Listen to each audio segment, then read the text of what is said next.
você abrir a palavra de Deus no livro de Mateus,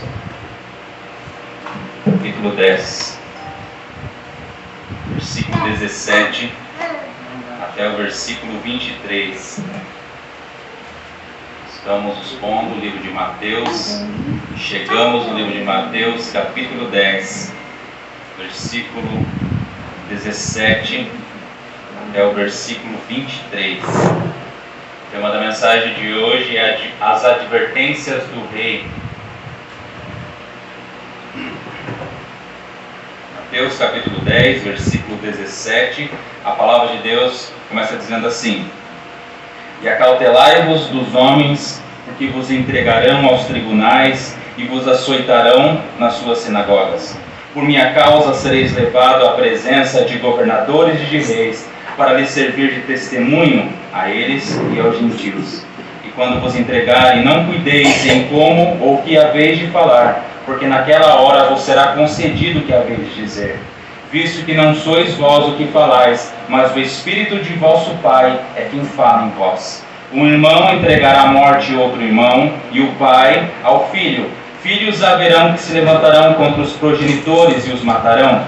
Sereis odiados de todos por causa do meu nome. Aquele, porém, que perseverar até o fim será salvo. Quando, porém, vos perseguirem numa cidade, fugi para outra, porque em verdade vos digo que não acabeis de percorrer a cidade de Israel, até que venha o Filho do Homem. Amados, estamos vendo que nós temos que estudar, que nós temos que ler a Bíblia, tendo em vista Cristo. Em João capítulo 5, versículo 39, Jesus nos diz: vocês examinam as Escrituras, porque julgam ter nelas a vida eterna, e são elas mesmas que testificam de mim.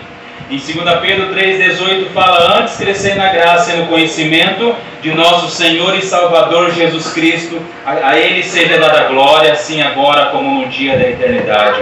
João 17,3 também diz: e a vida eterna é esta, que te conheçam a ti só, por único Deus verdadeiro, e a Jesus Cristo a quem enviaste. Estamos vendo que Mateus tem o propósito de demonstrar que Cristo é o Rei, que Cristo é o Messias de Israel. Esse evangelho ele traz mais de 60 citações proféticas do Antigo Testamento, e Mateus demonstra, enfatiza como Cristo é o cumprimento de todas elas. E agora nós temos visto que o foco de Mateus no capítulo 10 é o segundo discurso de Jesus, e as instruções, admoestações, estímulos para os seus apóstolos. Vimos também que Jesus separou 12 dos seus discípulos para serem seus apóstolos, e agora os está instruindo na sua missão. Nós temos visto também que o ministério dos apóstolos era uma extensão do ministério de Jesus, que era pregar, ensinar e curar. E o foco principal que nós vimos anteriormente no versículo 6 era procurar as ovelhas perdidas da casa de Israel. Vamos relembrar agora um pouco do esboço do livro de Mateus. Mateus, primeiro, nós temos que ter em vista que ele está proclamando que Jesus é o Rei, que Jesus é o Messias, que Jesus é o Cristo, que Jesus é o filho de Davi, que Jesus é o filho de Abraão prometido. Mateus, do capítulo 1 até o capítulo 4, versículo 11, ele vai falar sobre a gênese da vida de Jesus, o começo da vida de Jesus, o começo do seu ministério. Depois, do capítulo 4, do versículo 12 até o 25, Mateus ele trata do ensino de Jesus na Galileia dos gentios.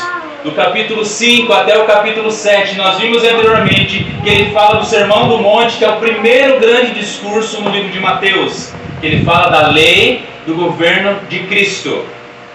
E agora nós estamos tratando do comissionamento dos discípulos e o segundo discurso de Jesus, que é no capítulo 10. Vimos anteriormente também que Mateus ele organiza o seu livro de forma diferente de Marcos e Lucas, porque Mateus provavelmente organiza por tópicos e não por ordem cronológica. Nós vimos muito isso quando nós estávamos estudando os milagres relatados no capítulo 8 e no capítulo 9.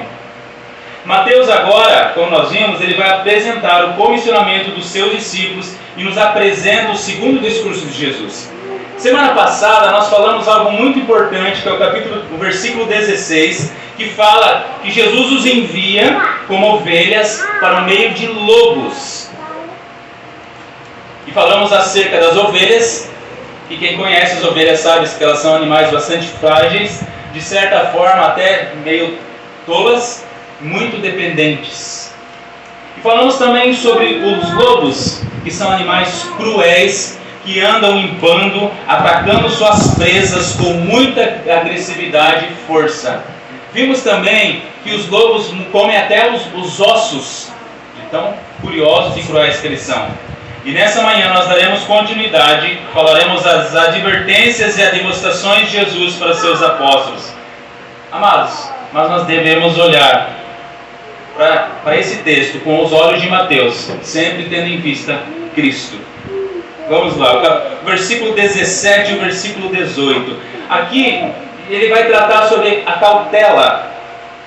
Alguém pode ler o versículo 17 e o versículo 18? E cautelai-vos dos homens, porque vos entregarão nos tribunais e vos açoitarão nas suas sinagogas. Por minha causa sereis levados à presença de governadores e de reis, para lhes servir de testemunho a eles e aos gentios. Aqui nós temos uma declaração de Jesus, que se deve ter cuidado ao lidar com homens, entre os quais estão cheios de artimanhas. Por quê? Nós vimos no versículo anterior, eles são lobos. Quem são esses homens? Nós olhando para o contexto, nós conseguimos entender primariamente quem são esses homens. Veja, porque vos entregarão os tribunais e vos açoitarão nas sinagogas.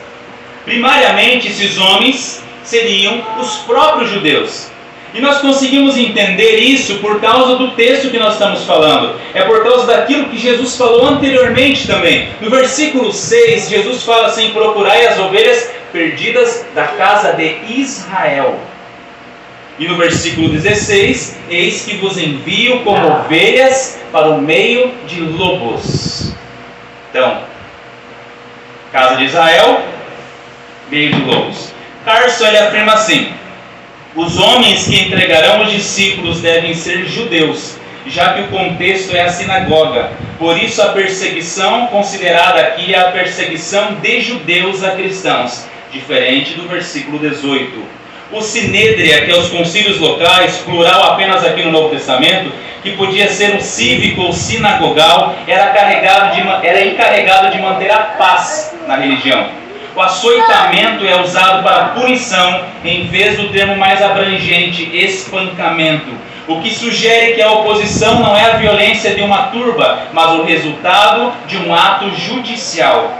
Além disso, Jesus está considerando um tempo anterior à separação absoluta da igreja e da sinagoga acontecer, pois era mais usual o açoitamento na sinagoga ser infligido aos membros da sinagoga. Era uma punição dos judeus, aqueles que não faziam exatamente aquilo que o judaísmo, aquilo que a religião da época dizia. E o versículo 17 começa nos dizendo: acautelai-vos. Pense comigo, qual que é a melhor maneira de ter cautela e de não se expor? Nós tivemos um caso recente, que é muito mais fácil, que é o Covid-19. Qual que é a melhor forma de você ter cautela? Ficar em casa, se encerrar em casa, se esconder, não sair na rua. Mas a melhor maneira de ter cautela, de acordo com o que nós temos aprendido, é permanecer em casa, não se arriscar a aparecer em lugar nenhum. Mas Jesus não está falando desse tipo de cautela. Ele está falando de um tipo de cautela diferente, não aquele de terror e alarme que os impediria de cumprir o seu dever. Mas o mestre os adverte, os admoesta de algo que era certo acontecer e que eles deveriam estar preparados. Quando acontecesse, que eles devessem estar preparados. É um treinamento de guerra. Ovelhas e meio de lobos. Lembra do versículo 16? Versículo 16 fala: portanto sejam prudentes como as serpentes e simples como as pombas. As serpentes são muito prudentes. Nós aprendemos semana passada. Eles são capazes de fazer julgamentos astutos. É muito difícil de você encontrar uma serpente. E se você encontrar, a maioria das vezes você se deu mal. Elas são capazes de avaliar circunstâncias e de se comportar de maneira apropriada. Quando vem o perigo, elas escapam de vista sem hesitação. Sabemos que aqueles que são surpreendidos por aflições inesperadas tendem a cair sem vida. Eu quero que você imagine uma cena agora. Eu quero que você imagine uma floresta muito linda, uma floresta maravilhosa. E você entra nessa floresta, a paisagem é deslumbrante, mas ninguém lhe avisou que lá naquela floresta vivem lobos. Você está preparado, e você estaria preparado para quando eles aparecessem? Nós entraríamos como crianças, por exemplo, que andam na rua como se não houvesse amanhã. Ninguém as alertou que poderia vir um carro, um caminhão, qualquer outra coisa. A mesma coisa que Jesus está mostrando para os seus apóstolos o que eles passariam. Veja, vocês vão, o ministério é maravilhoso, mas vocês vão ser perseguidos por lobos. Jesus desejou que seus discípulos previssem à distância o que aconteceria, para que suas mentes pudessem estar prontamente preparadas para esse conflito, para essa guerra. Calvino ele afirma que, em suma, ele soa a trombeta para eles, para que possam se preparar rapidamente para a batalha, pois como previsão, quando é excessiva ou acompanhada de ansiedade desnecessária, reduz muito a um estado de fraqueza. Muitos ficam intoxicados por uma segurança indolente, correndo desatentos, cedem no momento crítico. Veja, o objetivo de Jesus é os advertir. Veja, vocês vão para aquele lugar, mas tomem muito cuidado. Nós que somos pais, nós sabemos muito como é isso, não é? Muitas vezes nós somos, às vezes até mais exagerados que isso. Filho, não faz isso. Por que, pai? Porque pode aquela telha cair na sua cabeça. Então, às vezes é um exagero da nossa parte. Mas nós já previmos que a criança pode balançar tanto a casa que cair a telha. Veja o versículo 18 que diz: por minha causa sereis levados à presença dos governadores e dos reis, para lhes servir de testemunho a eles e aos gentios. Veja, Jesus agora adverte os apóstolos que isso não se limitaria apenas ao tempo presente. Isso não se limitaria apenas naquele momento, naquela circunstância. Veja, no versículo 17 nós vimos que eles seriam perseguidos primeiros pelos judeus. E agora Jesus aumenta o leque. Agora também seriam perseguidos pelos governadores e pelos reis de terras distantes. Eles deveriam saber que chegaria um tempo que eles seriam levados à presença de governadores e reis. Você ficaria apreensivo com isso? Imagine nós aqui.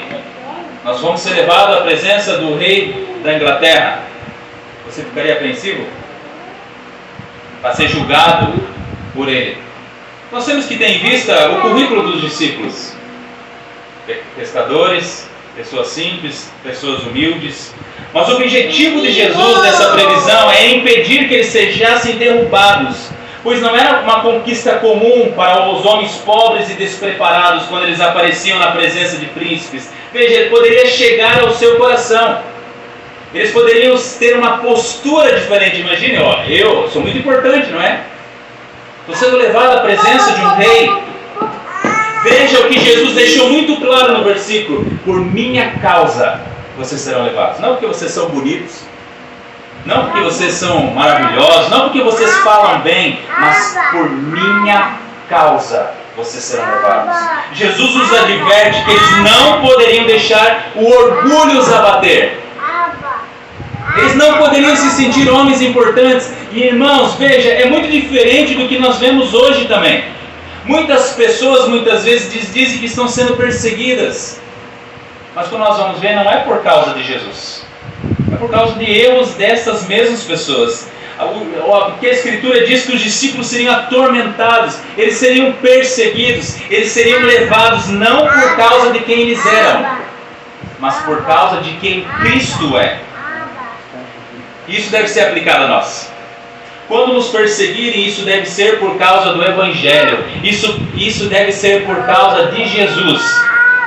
Não por causa da nossa posição política, não por causa da nossa opinião de coisas secundárias. Nós devemos ser perseguidos por causa do Evangelho, por causa da Palavra de Deus. E quando perseguidos, nós devemos glorificar a Deus independente das circunstâncias. Veja o que o versículo nos diz aqui: para um testemunho para eles e para os gentios. Isso significa que a vontade de Deus deve ser proclamada até aos príncipes estrangeiros e para as nações distantes, para que eles possam ser sem desculpa. Romanos capítulo 1 fala que nenhum homem tem desculpa quando colocado diante de Deus, porque a própria natureza ela testemunha sobre isso que nós estamos falando aqui. O Evangelho está sendo pregado para todas as pessoas. Ninguém poderá dizer assim: não, eu nunca ouvi falar de Jesus, nem sei quem que é. Mas as suas obras, porque a lei de Deus, a lei moral de Deus, ela está no coração de toda pessoa. Fala para um ateu e pergunta para ele: por que tu não mata alguém? O que ele vai falar? Porque é errado. Por que é errado? Porque a Bíblia diz que é errado. Mas ele fala: não acredito na Bíblia. Por que tu não mata então? Porque é errado, porque a lei de Deus é posta no nosso coração. Quer dizer também que o trabalho dos apóstolos não será perdido, pois justificará o julgamento de Deus quando os homens serão condenados por sua própria obstinação. Quando nós pregamos o Evangelho para as pessoas e elas se recusam a ouvir, elas se recusam a crer no Senhor, elas se recusam a se arrepender dos seus pecados, elas se tornam indesculpáveis perante Deus. É isso que nós estamos vendo aqui. Mas há um ponto 2. O versículo 19 e versículo 20 traz um grande consolo. Alguém pode ler o versículo 19 e versículo 20? Mas quando vos entregarem, não vos dê cuidado como, ou porque a vez de falar, porque naquela mesma hora vos será ministrado o que a vez de dizer. Porque não sois vós quem falará, mas o Espírito de vosso Pai e que fala em vós. Veja, um consolo que é acrescentado. Pois em vão, Cristo daria muitas exortações, vocês são levados aos presidentes, aos governadores, aos reis, às sinagogas e tribunais, vocês serão julgados. Mas ao mesmo tempo, Jesus promete aqui que Deus os capacitaria através do Espírito Santo. Veja, esse consolo, essa promessa é muito importante. Pense comigo. Jesus está dizendo que eles deveriam se preparar para pregar o Evangelho, para levar as boas novas. Eles não deveriam ficar preocupados se um dia eles fossem presos e eles precisassem se defender. É como se Jesus estivesse dizendo assim para eles: não se preocupe com aquilo que vocês vão fazer. Vocês vão ter um advogado que vai representar vocês. Veja que parte importante. Quando nós saímos pregar o Evangelho, por exemplo, nós temos que ter em mente que nós temos um advogado nos céus que nos representa. Nós não precisamos fazer como os pagãos faziam, contratando oradores profissionais em sua defesa nos tribunais. No versículo 19 e versículo 20, diz: você será concedido o que haveis de dizer, visto que não sois vós o que falais, mas o Espírito de vosso Pai é quem fala em vós. Quanto mais um homem desconfia de si mesmo, através da consciência de sua própria fraqueza, mas fica alarmado, a menos que espere assistência de alguém muito poderoso. Imagine um pescador ser preso, colocado diante de juízes, que é o que nós temos visto aqui. Não vai dar temor, medo. Ninguém está aqui para me defender. E se nós vermos os apóstolos de Jesus, eles tiveram uma autoridade tão grande perante as autoridades, que diversas delas creram e se arrependeram dos seus pecados. Assim nós vemos que a razão pelo qual a maioria dos homens cede é que eles medem por sua própria força, que é muito pequena ou quase nada, o sucesso de seus empreendimentos. A mesma coisa, amados irmãos, acontece aqui nesse lugar. Se vocês dependessem, se a igreja de Jesus dependesse de mim, a igreja de Jesus passaria fome. Mas as coisas que acontecem, a palavra que é falada aqui, ela tem a ver com Jesus. Deus, é através do Espírito Santo que nós somos alimentados. É através do Espírito Santo que nós somos exortados, que nós somos ademoestados, como diz a palavra de Deus. E nós somos renovados na sua presença, como nós temos visto. Cristo agora proíbe os discípulos de olharem para suas próprias forças e ordena que confiem com total confiança na graça de Deus, na graça celestial. O que acontece se nós confiarmos em nós mesmos? Nós vamos falhar. Nós não vamos conseguir. Diferente dos coach que a gente vive falando, nós não somos super-heróis. Nós não somos que nem aqueles videozinhos que diz que você, nossa, nós acordamos feliz pra cima, alegre, contente, tudo vai dar certo, foguete não tem ré. Não somos assim. Qual de nós aqui que acorda todo dia feliz, alegre, contente, dando bom dia para os passarinhos? A vida não é assim, nós sabemos disso. A vida não é assim. Mas pela graça de Deus, a Bíblia nos mostra, é a graça de Deus que nos mantém, é a graça de Deus que nos renova, que nos exorta a nós estarmos bem. Aplique isso agora à sua vida. Não é a sua capacidade que está em questão, mas o poder do Espírito Santo que forma e guia as línguas de crentes para uma confissão sincera de sua fé. Veja, não é por causa de mim que eu sou salvo, mas porque o Espírito Santo que habita em mim, ele faz com que eu confesse Jesus como o Senhor e meu Salvador. É isso que a Escritura está nos dizendo. Não é por causa de algo que eu faço. Imagine assim, que a minha salvação dependesse de mim. Domingo de manhã eu acordei feliz, contente, alegre, para cima. Segunda de manhã, hoje eu estou triste, angustiado, não quero mais saber de nada. Veja, nós somos muito, que nem diz, montanha-russa, não é? Nós estávamos conversando até agora há pouco sobre isso. Muitas vezes nós estamos felizes, às vezes nós estamos tristes. Às vezes nós estamos, nossa, é o melhor dia das nossas vidas. Outras vezes, eu não quero mais voltar a trabalhar. A nossa vida é assim. Mas a Bíblia nos mostra que não é a nossa capacidade que está nessa questão, mas é o poder do Espírito Santo que habita em nós. O Espírito Santo habita em você, você foi salvo por Jesus. Calvino ele afirmou o seguinte: frequentemente acontece que o Senhor deixa os crentes destituídos do dom da eloquência, desde que ele não exija que lhe deem um testemunho. Mas quando chega a necessidade, os que antes parecem ser burros, então são entendidos por ele, com mais do que a eloquência comum. Assim, em nosso próprio tempo, nós vimos alguns mártires que pareciam quase desprovidos de talento. E, no entanto, logo que foram chamados para fazer uma profissão pública de sua fé, exibiram um domínio de linguagem apropriada e graciosa, completamente milagrosa. Amados, eu falo isso por causa da minha vida também. Porque muitas vezes, determinados textos eu tenho muita dificuldade. Tem que ler muitas vezes, tem que escrever muitas vezes. E muitas vezes você fica, Senhor, será que vai dar certo falar dessa forma? Mas quando chega aqui, muitas vezes, é o Espírito Santo que age, é pelo poder do Espírito Santo que age. Mesmo que nós estudamos, mesmo que nós lemos, se for pela nossa capacidade, as coisas não acontecem. E veja para as nossas vidas, Jesus advertiu os seus discípulos sobre os perigos, e Ele também prometeu ajudá-los. Nós seremos perseguidos, mas nós seremos ajudados.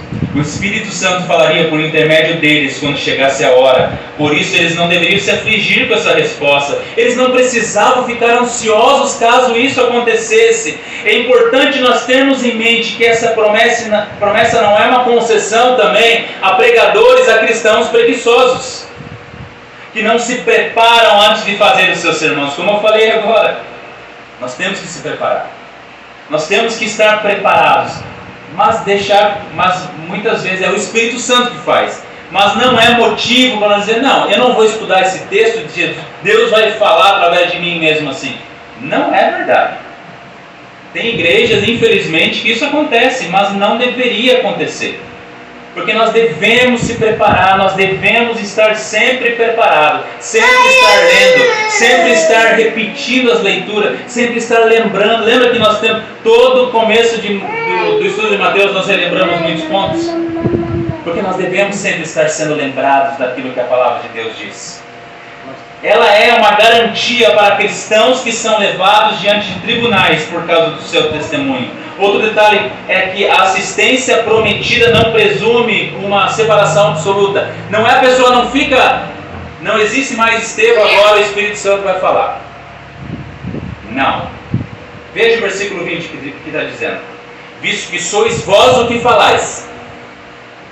Sois vós o que falais, mas o Espírito do vosso Pai é quem fala em vós. Não há uma separação absoluta. É você que fala. Vai ser usada as palavras que você está dizendo, assim como foi escrita a palavra de Deus. Foi o Espírito Santo, através da inspiração do Espírito Santo, é a palavra de Deus, mas foi escrita por homens. Palavras de homens para nós entendermos, para nós compreendermos. Carson ele afirma que a história dos mártires cristãos está salpicada de exemplos do cumprimento dessa promessa. Mateus, ao contrário de Lucas, não menciona o Espírito com frequência, mas a partir de outras passagens de seu Evangelho, fica claro que ele associa o Espírito com a vida espetacular do reino e com o testemunho da igreja. Esse mesmo Espírito, o Espírito do Pai de vocês, proveria os seguidores de Jesus com a ajuda que precisassem sob perseguição quando enfrentassem autoridades hostis. Agora vamos ao versículo 21, é o versículo 22. Aqui tem um aviso e aqui tem uma promessa. Alguém pode ler um versículo 21 e o versículo 22? Um irmão entregará à morte outro irmão, e o pai ao filho. Filhos haverá que se levantarão contra os progenitores e os matarão. Sereis odiados de todos por causa do meu nome. Aquele, porém, que perseverar até o fim, esse será salvo. Coisa maravilhosa, né? Ser perseguido pelos judeus, pelo seu próprio povo, ser perseguido pelos gentios e agora pelos da própria família. Ele primeiro avisa que as calamidades pesadas os aguardam, depois acrescenta uma considerável, notável e adoça a sua amargura. Primeiro ele anuncia que aquelas circunstâncias que os homens consideram os meios de proteção, a família, por exemplo, nós consideramos a nossa proteção, os quais obtêm algum alívio, provarão aos discípulos uma nova adição à sua miséria. Não basta os discípulos de Jesus enfrentarem as oposições de autoridades judias e gentios, agora eles serão caçados, eles serão traídos pelos próprios membros da sua família. Infelizmente isso sempre aconteceu na história da igreja. Irmãos que devem ajudá-los quando oprimidos, estender a mão para eles em meio às suas angústias e zelar por sua segurança, serão seus inimigos mortais. É isso que Jesus está dizendo aqui. E veja o versículo 22, diz: e sereis odiados de todos. Carson afirma o seguinte sobre esse todos. Todos não quer dizer que sejam todos os homens sem exceção, pois nesse caso não haveria convertidos, nesse caso não haveriam cristãos, mas todos os homens sem distinção, ou seja, todos os homens independente de raça, cor ou credo. Que as boas novas do reino de Deus e a sua justiça trariam à tona hostilidade tão intensa e difundida, é um triste comentário sobre todos. Todos sereis odiados de todos, versículo 22. Porque os homens odeiam a palavra de Deus. Mas agora há uma grande promessa. Mas quem perseverar até o fim será salvo. Olha o que Jesus está dizendo. Vos entregarão, vos açoitarão, vocês serão levados à presença de governadores e de reis. A sua própria família os entregará à morte. Vocês serão odiados por todos.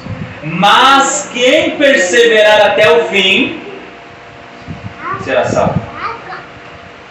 Que promessa maravilhosa! Essa única promessa deve ser suficiente para os discípulos de Jesus.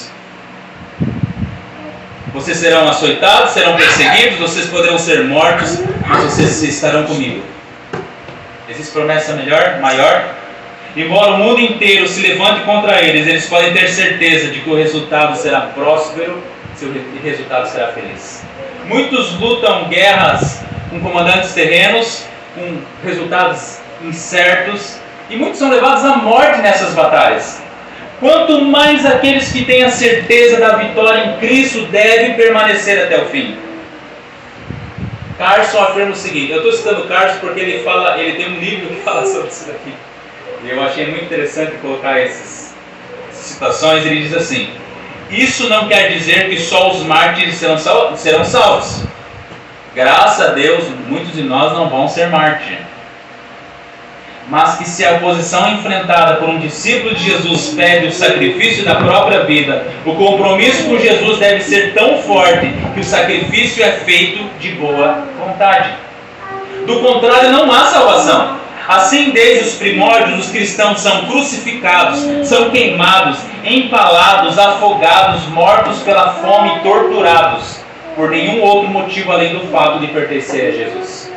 Da mesma maneira que acontecia com os mártires entre o povo de Deus, antes da vinda de Cristo, também acontece agora. O mundo não é digno deles, conforme Hebreus 11:38. E nós chegamos no nosso último versículo, e aqui tem uma dificuldade escatológica. Alguém pode ler o versículo 23? Quando, porém, vos perseguirem na cidade, fugi para outra, porque em verdade vos digo, que não acabareis de percorrer as cidades de Israel, até que venha o Filho do Homem. Primeiro ponto, quando porém vos perseguirem. É certo que você perseguido. Veja, vocês serão perseguidos. Quando porém vos perseguirem, tendo visto e aprendido, e nós temos visto e temos aprendido sobre isso, os cristãos serão perseguidos. Uma hora ou outra eles serão perseguidos. Os discípulos e súditos do reino de Jesus serão perseguidos. Em Mateus 5 fala sobre isso. Bem-aventurados aqueles que forem perseguidos por causa do meu nome. Jesus está dizendo que aquele que sofreu uma perseguição se retiraria voluntariamente como um soldado que cumpriu o seu tempo. Mas nenhuma isenção é concedida aos seguidores de Cristo, que os ordena que cumpram todo o curso com zelo inabalável. Estou sendo perseguido aqui, o que eu faço? Vou parar, né? Vou me aposentar, vou fazer outra coisa da minha vida, vou ficar parado. Jesus disse isso? Não. Os apóstolos estão sendo instruídos a não pararem. A perseguição começou aqui, vamos para o outro bairro aqui, vamos para outra cidade lá, vamos para outro país lá. É isso que Jesus está dizendo.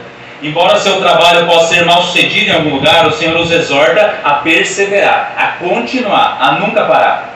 O sucesso de um servo de Cristo não é medido com os olhos ou balanças humanas. Porque se nós olharmos para as Escrituras e olharmos o sucesso de alguns, o apóstolo Paulo, por exemplo, ele teve sucesso? Ele foi apedrejado, açoitado, ficou a maior parte da sua vida sendo preso. Se nós olharmos hoje a teologia da prosperidade, fala que ele não teve sucesso nenhum. Ele foi odiado por Deus. Ele morreu perdendo o pescoço. Cadê o sucesso dele? Mas o sucesso de um servo de Cristo não é medido com os olhos ou balanças humanas. Agostinho recomenda, ao descrever para Honoratus, ele escreveu o seguinte: nenhum homem deve abandonar a sua posição por timidez, seja traindo o rebanho por covardia ou dando um exemplo de preguiça. E ainda assim, nenhum homem deve se expor precipitadamente ou aleatoriamente. Se uma igreja inteira for atacada, ou se parte dela for perseguida até a morte, o pastor cujo dever é expor sua vida no lugar de qualquer indivíduo entre eles, faria algo errado ao se retirar. E nós vemos isso na Coreia do Norte, na China, em muitos lugares que pastores muitas vezes se apresentam para que a igreja deles não seja queimada ou as pessoas sejam perseguidas. Então apenas eles são mortos. Mas às vezes pode acontecer que por sua ausência ele acalme a raiva dos inimigos e promova a vantagem da igreja. Veja, existem outras maneiras também, às vezes que o pastor foge do local e as pessoas, a igreja acabou, não vai ter mais culto. Veja, é questão de sabedoria. Nesses casos, a inofensividade da pomba deve ser o seu guia, para que as pessoas efeminadas não possam aproveitar a sua conduta como uma desculpa para a sua timidez, pois a carne é sempre engenhosa demais para evitar aquilo que é problemático. Agora vem o grande problema desse versículo. Porque em verdade vos digo que não acabareis de percorrer a cidade de Israel até que venha o Filho do Homem. Vamos parar agora. Sabe por que eu falo isso? Carson afirma que esse versículo está entre os mais difíceis do cânon do Novo Testamento. Ontem eu postei no grupo da convenção: irmãos, qual é o entendimento sobre Mateus 10, 23? 2 respondeu como sendo mais difícil do Novo Testamento que eles passariam a vez. Eles não falariam sobre esse versículo. Eu li alguns textos sobre ele e é extremamente difícil de nós conseguirmos entender o que isso significa. Mas, irmãos, eu não vim aqui para nós resolvermos essa questão. Mas eu vou te apresentar uma análise tendo em vista o contexto desse texto aqui. Sobre esse texto é dito que aqui, está escrito aqui, que vem o Filho do Homem, refere-se à sua vinda em julgamento contra os judeus, culminando no saque de Jerusalém e na destruição do templo. Que foi o primeiro apocalipse, o segundo apocalipse que nós temos na história. O primeiro foi o dilúvio e o segundo foi o ano 70, onde veio o julgamento de Deus sobre Israel, onde se dispersaram, o templo foi destruído. Carson, em seu livro, Comentários sobre Mateus, ele cita diversas opiniões e análises sobre esse texto. Mas ele não diz só a opinião. Veja, é muito difícil. Mas eu gostaria de citar um que se encaixa no contexto do nosso texto aqui. A vinda do Filho do Homem, no versículo 23, apresenta o palco na vinda do reino, em que o julgamento repetidamente predito cai sobre os judeus. Com isso, os cultos do templo desaparecem e necessariamente o vinho novo recebe a vasilha de couro nova. Nós falamos sobre esse vinho novo. Veja, acabou o templo agora. Não tem mais templo. Agora é uma nova aliança, é um novo templo. Agora vocês são o templo do Espírito. A era do reino vem por si mesma, precisamente porque muitos dos prenúncios escriturados do Antigo Testamento estão ligados ao culto e à nação, e agora desaparecem. Antes o templo era uma sala, era uma casa. Antes o altar era isso daqui, não é? Agora não é mais. Agora nós somos o templo do Espírito. Agora nós somos o altar do Senhor. Agora o Filho do Homem vem. Essa interpretação, acima de tudo, encontra sentido contextual para o versículo 23, porque a conexão não é só com o versículo 22, mas com os versículos 17 até o 22. Veja, o que retrata o testemunho sofredor da igreja no período pós-Pentecoste. Se nós lemos o livro de Atos, nós vamos entender a grande perseguição que a igreja teve. Durante o tempo em que muitos dos discípulos de Jesus ainda mantêm laços estreitos com a sinagoga. Veja, no versículo 23 fala que vocês não vão acabar de percorrer a cidade de Israel. De certa forma, isso aconteceu mesmo. Eles não terminaram de percorrer, até que veio o juízo no ano 70. Durante esse período, diz Jesus no versículo 23, seus discípulos não devem usar a oposição para justificar a desistência nem a bravata, bem longe disso. Quando eles enfrentarem perseguição, eles devem considerá-la não mais do que um sinal para uma fuga estratégica para uma cidade seguinte, na qual o testemunho deve continuar, pois há pouco tempo eles não terão terminado de evangelizar a cidade de Israel antes do Filho do Homem vir em julgamento sobre Israel. É um ponto interessante. É um contexto interessante. Lembra que nós não estamos definindo que seja dessa forma, mas o contexto nos mostra que pode ser dessa forma. Eles não terminariam de pregar em todas as cidades de Israel antes que viesse o julgamento sobre Israel, que veio no ano 70. João Calvino ele fala sobre esse verso seguinte: eu considero aqui o consolo dado como endereçado peculiarmente aos apóstolos, que disse que Cristo está por vir quando as coisas estão desesperadas e ele concede alívio. A comissão que eles receberam foi quase ilimitada: espalhar a doutrina do Evangelho por todo o mundo. Como que nós vamos fazer isso? E Jesus fala para eles: vocês não vão acabar de percorrer a cidade de Israel até que venha o Filho do Homem. Ou seja, Cristo promete que Ele virá antes que eles viajem por toda a Judéia. Isso é, pelo poder de seu Espírito.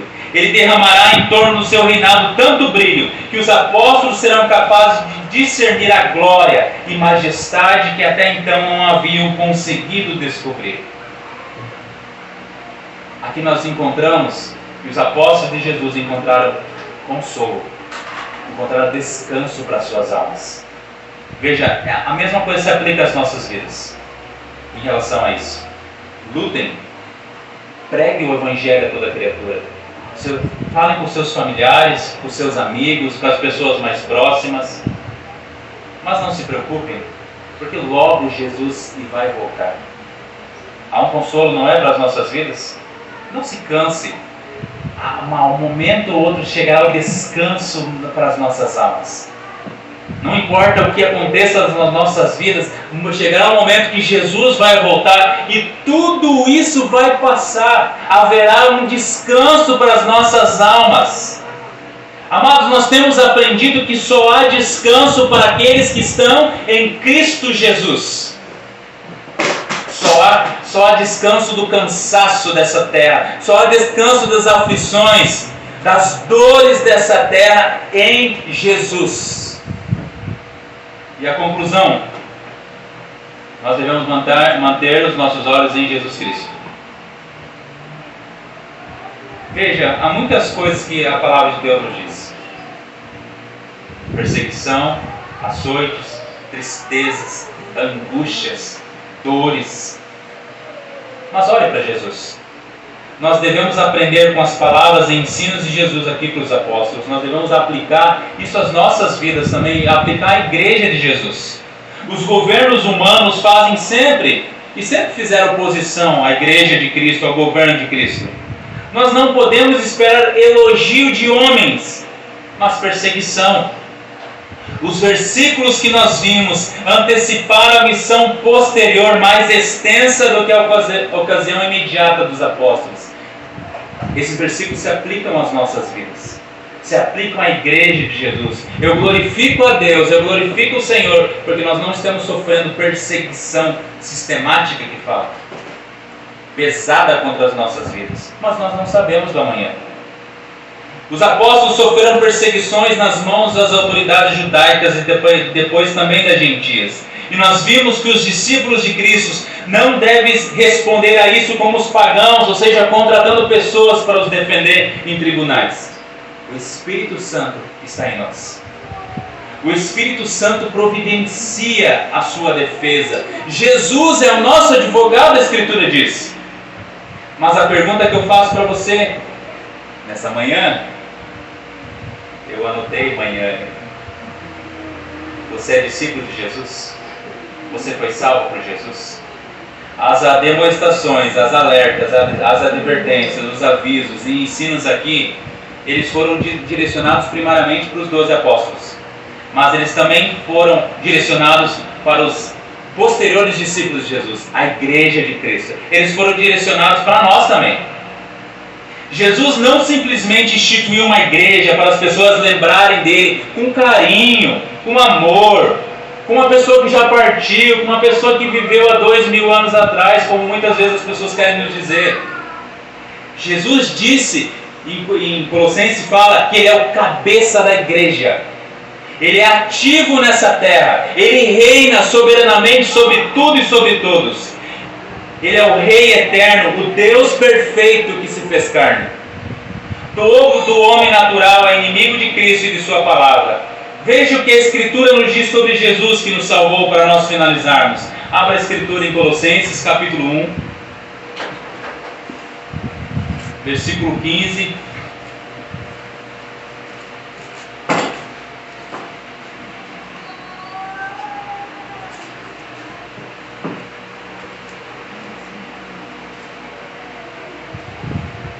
Do versículo 13. A palavra de Deus diz assim, Colossenses capítulo 1, versículo 13. Ele, quem que é ele? Jesus nos libertou do império das trevas e nos transportou para o reino do Filho do seu amor, no qual temos a redenção e a remissão dos pecados. Este é a imagem de Deus invisível, primogênito de toda a criação, pois nele foram criadas todas as coisas, nos céus e sobre a terra, as visíveis e as invisíveis, sejam tronos, sejam soberanias, quer principados, quer potestades, tudo foi criado por meio dele e para ele. Ele é antes de todas as coisas, nele tudo subsiste, ele é a cabeça do corpo da igreja. Ele é o princípio, o primogênito dentre os mortos, para em todas as coisas ter a primazia, porque aprove a Deus que nele residisse toda a plenitude, e que, havendo feito a paz pelo sangue da sua cruz, por meio dele reconciliasse consigo mesmo todas as coisas, quer sobre a terra, quer nos céus. E a vós outros também, que outrora eres estranhos e inimigos do entendimento pelas vossas obras malignas, agora, porém, vos reconciliou no corpo da sua carne, mediante a sua morte, para apresentar-vos perante ele, santos, inculpáveis e irrepreensíveis. Louvado seja o nosso Deus.